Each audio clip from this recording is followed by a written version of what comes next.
last night was absolutely insane, and let me go ahead and give a huge shout out to everyone who was following my updates over on X or Twitter. Listen, folks, I cannot stress this enough. If you're not following me over there, you need to be. If you don't have an account, make one, because when it comes to topics like this, there's so much that I cannot say on this platform, and there's even more that I can't show you. And I want to be able to sit down, make one of these videos with the confidence of knowing that I can refer to certain things that I maybe can't show you on YouTube, knowing that you saw what I'm talking about over on my X or Twitter account. So go follow me over there. But yeah, last night was just crazy. And it's one of those things where you just had to be there watching all of this play out in real time. Now, I was updating my followers like that, bringing them all of the real-time information. And I was actually able to identify the suspect hours before the FBI or the Secret Service or local law enforcement released the guy's name. Now, you all woke up with the privilege of knowing who the suspect was. But last night, we had to work hard to figure out who he was.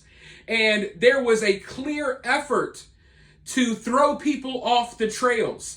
I believe that there was a clear effort to spread confusion, misinformation, disinformation, whatever you want to call it. For one, we had a guy trolling, or maybe he was put up to it by some type of three-letter agency, but there was a guy trolling online who looked a lot like the suspect, who turned out to not be the suspect.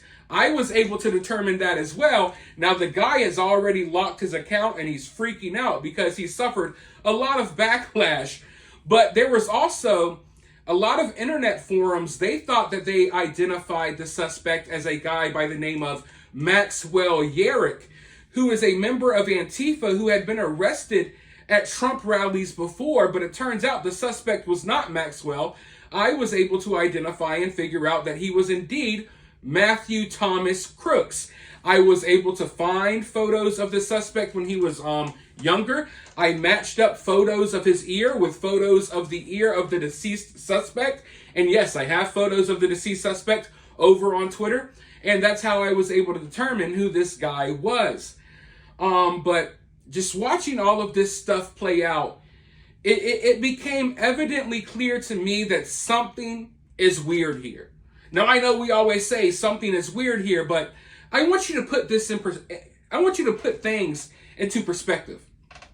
Because I've watched dozens of interviews from witnesses who were there, and so many of them claim that they saw the suspect well before the suspect opened fire. They claimed that they warned the police, they warned Secret Service, and the police were all running around like, oh, God, and they weren't doing their jobs. They said that they saw the suspect up on the roof for minutes on end, and nothing was done. One guy went and warned the police. The police were like, all right, we'll look into it. He walks back to his seat. Next thing you know, pow, pow, pow, pow.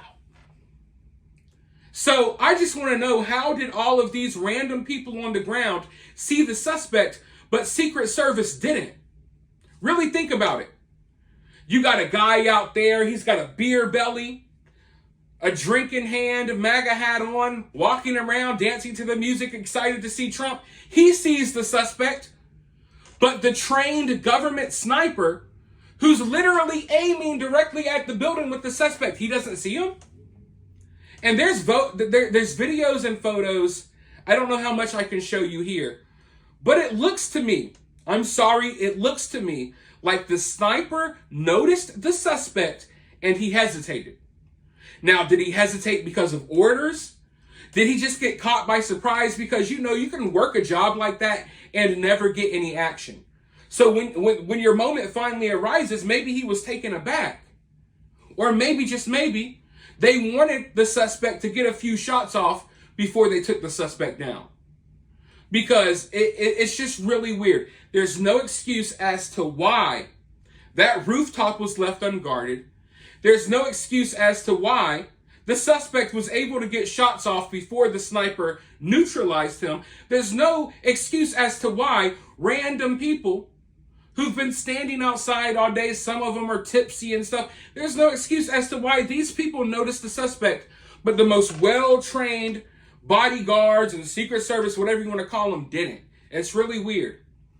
But I got a lot of interviews to show you. I'm going to be updating you on this topic on both of my channels. This is one of those news stories. There's so much coming in that I have to use multiple channels to get all of this information across. So go follow my other channel as well. But for right now, I want to roll this news clip if YouTube allows me. I want you all to listen to what this guy has to say, because they noticed the suspect and not a lot was done at first. I'm going to roll this clip and then I'll be right back with more. Just take me back. What were you doing before the shooting happened, and then what did you see and hear?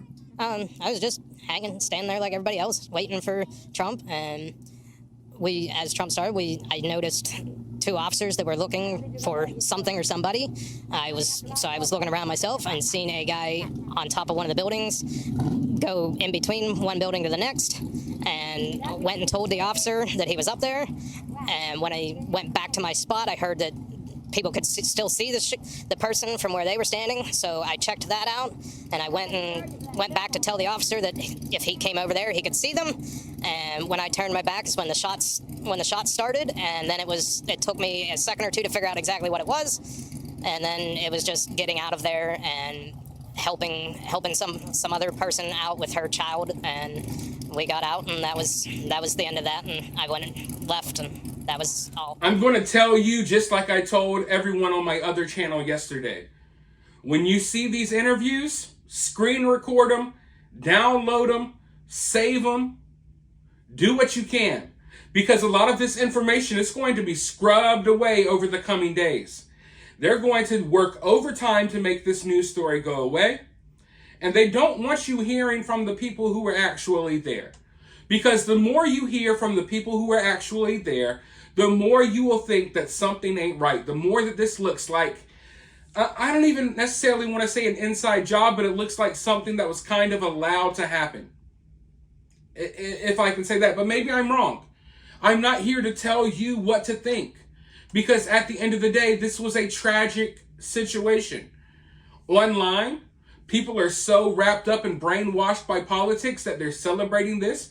They're saying, oh, well, he should have actually got him. Why did he miss? It just shows you how ugly people can get. You know, I'm no huge fan of Joe Biden, but I don't want any violent acts committed towards him. If something like this happened to Joe Biden yesterday, I would still be right here trying to figure out what happened.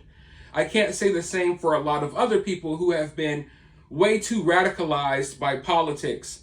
And if you think that people aren't radicalized by politics, just look at what happened yesterday. But there's going to be a lot more information coming out, some of which will be real, some of which will be fake. It's going to be hard knowing what to believe moving forward, but I'm going to do my best to get you factual information. And I'm going to have to sift and look through a lot of BS to get there. But we're going to get there. We're going to figure out more. So ring that notification bell so you can be notified of my uploads. Subscribe if you haven't already. Follow me on Twitter, and I'll talk to you all soon in the next one. And be sure to let me know what you think about all of this down in the comments below, and hit that like button.